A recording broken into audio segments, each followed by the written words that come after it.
नमस्कार दोस्तों, आपका हमारे YouTube channel defence India network में स्वागत है। आज हम बात कर रहे हैं कि भारतीय नौसेना को न्यूक्लियर पावर ब्लास्टिक मिसाइल सबमरीन की आवश्यकता क्यों महसूस होती है और पाकिस्तानी सशस्त्र बलों और पाकिस्तानी राजनेताओं को भारतीय SSBN का डर क्यों है। तो बिना किसी और देरी के चलिए अपना वीडियो शुरू करते हैं।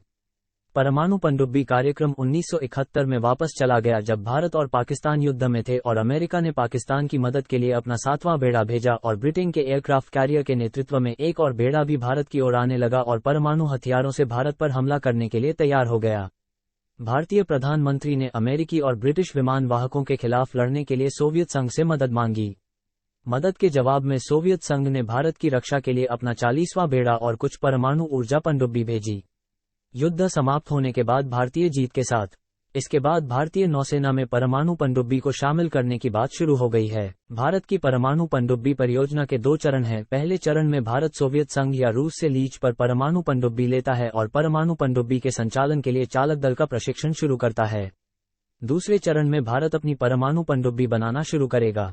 1974 के परमाणु परीक्षण के बाद समुद्री इंजीनियरिंग के निदेशक ने परियोजना 932 के तहत एक स्वदेशी परमाणु प्रणोदन प्रणाली कार्यक्रम के अध्ययन के लिए एक प्रस्ताव दिया है। 1990 के दशक में एक परमाणु पनडुब्बी के डिजाइन और निर्माण के लिए भारतीय नौसेना की उन्नत प्रौद्योगिकी पोत परियोजना ने आकार लिया। तत्कालीन रक्षा मंत्री जॉर्ज फर्नांडीज ने 1998 में परियोजना की पुष्टि की। परियोजना का प्रारंभिक उद्देश्य परमाणु संचालित तेज हमला करने वाली पनडुब्बियों को डिजाइन करना था। हालांकि 1998 में भारत द्वारा पोखरण टेस्ट रेंज में किए गए परमाणु परीक्षणों और पहले उपयोग नहीं करने की भारतीय प्रतिज्ञा के बाद परियोजना को फिर से शुरू किया गया था। भारत के परमाणु तिकड़ी को पूरा करने के लिए एक बैलिस्टिक मिसाइल पनडुब्बी के डिजाइन की ओर संरेखित। पनडुब्बियों को अत्यधिक समृद्ध यूरेनियम ईंधन के साथ एक दबाव वाले पानी रिएक्टर द्वारा संचालित किया जाता है। कल्पक्कम में इंदिरा गांधी परमाणु अनुसंधान केंद्र IGCAR में भाभा परमाणु अनुसंधान केंद्र BARC द्वारा रिएक्टर के लघु संस्करण को डिजाइन और निर्मित किया गया था। इसमें पनडुब्बी के प्रेशर हल का 42 मीटर 138 फीट हिस्सा शामिल था, जिसमें पानी और रिएक्टर के साथ परिरक्षण टैंक, एक नियंत्रण कक्ष, साथ ही सुरक्षा मापदंडों की निगरानी के लिए एक सहायक नियंत्रण कक्ष था। प्रोटोटाइप रिएक्टर 11 नवंबर को महत्वपूर्ण हो गया था। 2003 और 22 सितंबर 2006 को चालू घोषित किया गया था। 3 वर्षों के लिए प्रोटोटाइप के सफल संचालन ने अरिहंत के लिए रिएक्टर के उत्पादन संस्करण को सक्षम किया।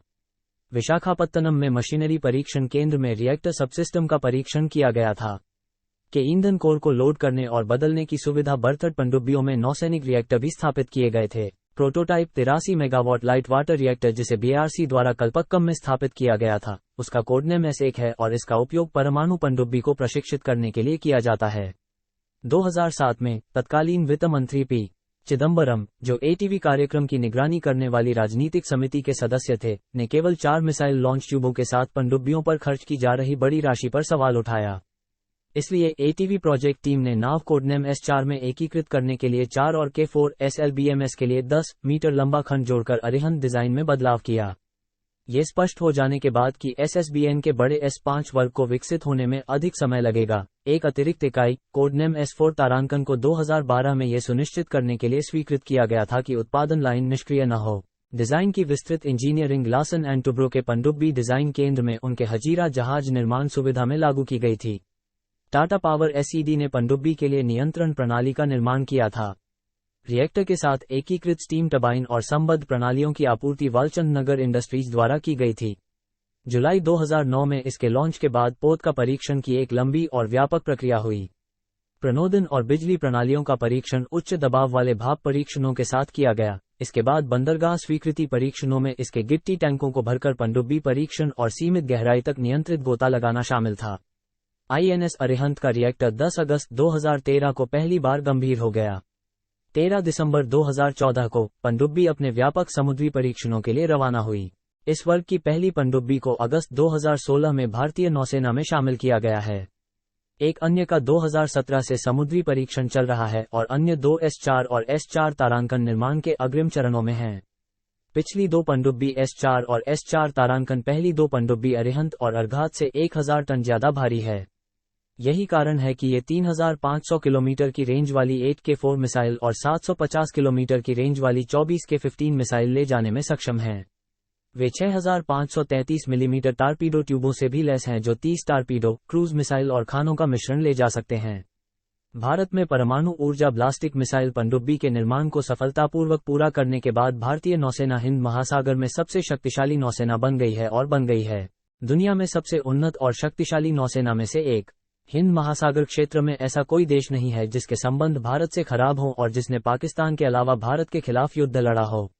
जैसा कि हम सभी जानते हैं कि भारत और पाकिस्तान के जीडीपी में अंतर है, जैसे कि उनके रक्षा बजट में पाकिस्तान के रक्षा बजट के 7 या 8 गुना में भारतीय रक्षा बजट में अंतर है, इसलिए पाकिस्तान को कभी भी उच्च स्तर के उपकरण नहीं मिलते हैं जो भारत के पास हैं।